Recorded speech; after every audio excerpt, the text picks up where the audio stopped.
எல்லாருக்கும் வணக்கமா. தமிழ்நாட்டு கவர்மெண்ட் வந்து எங்களுக்கு நல்ல உதவி பண்ணுச்சு. அதோட எங்களுக்கு நேபாள் கவர்மெண்ட் வந்து நேபாள் ஆர்மி ரொம்ப எங்களுக்கு ஹெல்ப் பண்ணாங்க. எம்பசிலையும் எங்களுக்கு எல்லாம் நான் உடனே சொல்லி எம்பசிக்கும் நல்லா உடனே சொல்லி எல்லாமே ரொம்ப நம்ம கண்டினியூட்டியா எங்களுக்கு ஹெல்ப் கிடைச்சது. அதே மாதிரி இங்க டெல்லியிலையும் மினிஸ்டர்ஸ் வந்திருந்தாங்க. 4 மினிஸ்டர்ஸ் வந்திருந்தாங்க.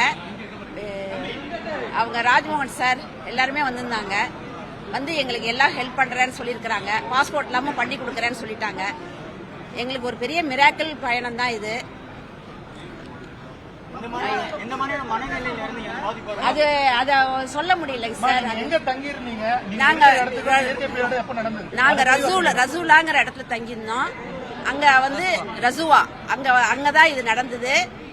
அந்த பெரிய அந்த ஸ்பாட்ல நாங்க இருந்தோம். அந்த ஸ்பாட் நாங்க இருந்த இடம் அந்த ஸ்பாட். அது வந்து அவங்க கொஞ்சம் தேடி பாக்கணுங்க. அவங்கள வந்து கொஞ்சம் தேடி பார்த்தா நல்லது. தேடி கிடைப்பாங்க, கொஞ்சம் மெதுவா கிடைப்பாங்க. கிடைக்க அங்க சிக்னலே கிடையாது. எங்களுக்கே 2 நாள் சிக்னல் கிடைக்கல.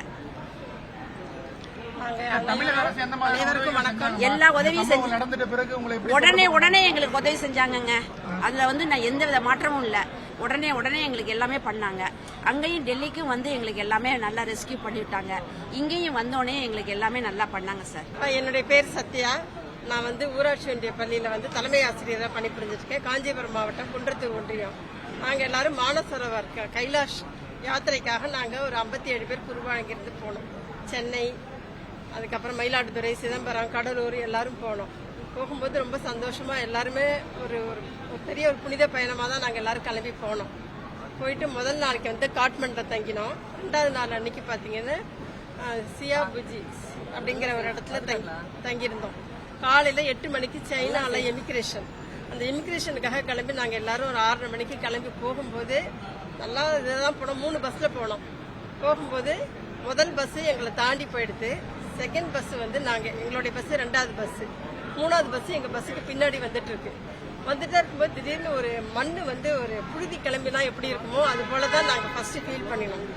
ஏதோ புழுதி கிளம்புதுன்னு சொல்லிட்டு இவங்க என்ன பண்ணாங்க, வீடியோ எடுத்துட்டு இருந்தாங்க. நல்லா அழகா இருக்கு, என்ன இப்படி புழுதி கிளம்புது அப்படின்ற மாதிரி தான் நாங்க தோணிச்சு. கொஞ்ச நேரம் கழிச்சு பார்த்தா நம்ம சுனாமி அலையை பார்த்திருப்போம் இல்லையா, அதே சுனாமி அலை கல்லோடையும் மண்ணோடையும் கலங்கி அப்படி மேல ஒரு 70-80 அடி உயரத்துக்கு ஒரு சுருட்டிட்டு வர மாதிரி வந்தா நமக்கு எப்படி இருக்குமோ அது போல வந்தது. இதெல்லாம் இங்கிலீஷ் படத்துல தான் நாங்க பாத்திருக்கோம். எல்லாரும் அப்படியே பின்னாடி நாங்க சைட்ல பாக்குறோம். வேனுக்கு பக்கத்துல எல்லாரும் அப்படியே ஓடுறாங்க தபதபன். அப்ப கூட எங்களுக்கு இதோடைய சீரியஸ்னஸ் என்னன்றது எங்களுக்கு புரியல. அதுக்கப்புறம் என்னடா அது எல்லாரும் இப்படி ஓடுறாங்களே, அதுக்கப்புறம் திரும்பி பார்த்தா டிரைவரை காணும். 2 போலீஸ்காரங்க என்ன பண்றாங்க, வெளியில இருந்து உள்ள வந்து வெளியில அப்படியே ஓடுறாங்க.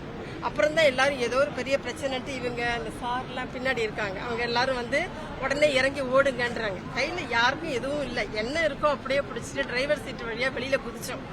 குதிக்கும் போது பார்த்தா எங்களுக்கு கணுக்காலுக்கூட மேல வந்து சேரு, அவ்வளோ சேரு இருந்தது. அந்த மலை வந்து ஏறுறதுக்கான பாதையெல்லாம் கிடையாது. சாதாரண ஒரு மலை, சரிவான மலை. 4 அடி ஏறினா 5 அடி சறுக்கும், அந்த மாதிரி மலை. முதல்ல ஜென்ஸ் என்ன பண்ணாங்க, இந்த ஒரு பின்னாடி சார் நிற்கிறாரு, கூப்பிடுங்க சார். அவங்கள வந்து அந்த சார் என்ன பண்ணாரு, முதல்ல கேபிள பிடிச்சி ஏறிட்டு ஜென்ஸ் எல்லாம் மேலே ஏறிட்டு அங்கிருந்து கேபிள பிடிச்சி கீழே போட்டாங்க. அந்த கேபிள பிடிச்சுன்னு கொஞ்சம் வயசு சின்ன பிள்ளைங்க எல்லாம் இவங்கெல்லாம் மேலே ஏறிட்டாங்க. நாங்கெல்லாம் கொஞ்சம் ஏஜ், எங்களால ஏற முடியல. நான் வந்து ஒரு கரடி கதை படிச்ச மாதிரி ஒரு மரத்து மேல அப்படி உட்காந்துட்டு இது எப்ப வரும், கால் மாட்டில் வருமா காலுக்கு மேல வருமான்ற ஒரு சூழ்நிலையில நாங்க பாத்துட்டு இருக்கோம். அப்புறம் தான் ஒரு மேடம் ஒருத்தங்க இருக்காங்க. அவங்க வந்து தொடக்க கல்வி அலுவலராக இருந்து ஓய்வு பெற்றவங்க. அவங்க வந்து மேலே போய் அவங்களுடைய சாரியை வந்து கட்டி கீழே தூக்கி போட்டாங்க. அந்த போட்ட உடனே அந்த சாரியை பிடிச்சிட்டு நான் மேலே ஏறினேன். அதுக்கப்புறம் 4 பேருக்கு அந்த சாரியை பிடிச்சிட்டு ஏறுறதுக்கான வலு இல்லை. அவங்க இடுப்புல அந்த சாரியை கட்டினாங்க. கீழே மேலேருந்து அத்தனை பேர் பிடிச்சி அந்த சாரியை பிடிச்சி இழுத்து முதல் நாள் ஃபுல்லாக அது போல போச்சு. மேலே வந்து அதுக்கப்புறம் ஒரு கேம்ப் இருந்தது, ஏபிஎஃப் அப்படின்னு ஒரு கேம்ப். நாங்கள் நல்ல வேளையா நாங்கள் இறங்கி நடந்து அந்த கேம்ப் இருந்ததுனால அந்த கேம்புக்கு நாங்கள் போனோம்னா அங்கே தண்ணி எல்லாமே நல்லா ஹெல்ப் பண்ணாங்க. மறுநாளைக்கு அங்கிருந்து காலையில் கிளம்பி ஹெலிகாப்டர் கேம்புக்கு கிளம்புறதுக்காக போகிறோம். போகும்போது பார்த்தா கிட்டத்தட்ட 2.5 மணி நேரம் நடப்பயணம். அந்த 2.5 மணி நேரம் நடந்தது. புல்ல பிடிச்சிட்டு ஏறினா புல்லு எப்படி சறுக்குது, புல்ல பிடிச்சி நம்ம கீழே விழணும். கையெல்லாம் பாருங்க முள்ளு குத்தி இருக்கு ஃபுல்லா 2 பக்கம் மரத்துல.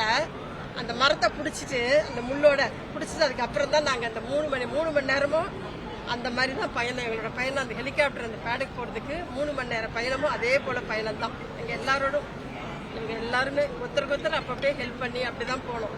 பட் அதுக்கப்புறம் பாத்தீங்கன்னா நான் என்னோட தங்க வந்து இதுல இருக்கா, செக்ரட்டேரியட்ல இருக்கா, அறநிலையத்துறையில தான் இருக்கா. முதல்ல எங்களுக்கு யாருக்கிட்ட கான்டாக்ட் பண்றதுன்னே தெரியல. நாங்க சொல்லி முதல்ல சிஎம் சாருக்கு முதல்ல நீங்க தகவலை சொல்லுங்க, நாங்க இந்த மாதிரி ஒரு விக்கெட்ல மாட்டிருக்கோம்னு சொன்ன அடுத்த செகண்டே உடனே அவங்க மீட் பண்ணி உடனே சிஎம் சார் மேல டெல்லிக்கு பேசி பிரதமர் வந்து உடனே அங்க தொடர்பு கொண்டு அவங்க எங்களுக்கு அந்தந்த அரசியல் சம்பந்தமான எல்லா உதவிகளையும் எங்களுக்கு உடனே கிடைச்சது. எந்த இடத்துக்குமே யாரையுமே நம்ம வந்து ஒரு குறைவா சொல்றதுக்கே இல்லை. அப்படியே ஒரு தங்கத்தட்டில் வச்சுதான் எங்களை கொண்டு வந்து இங்க இந்த தமிழ்நாட்டில் இந்த மண்ணில் எங்களை மிதிக்க வச்சிருக்காங்க. இதுக்காக நாங்க வந்து முதலமைச்சருக்கு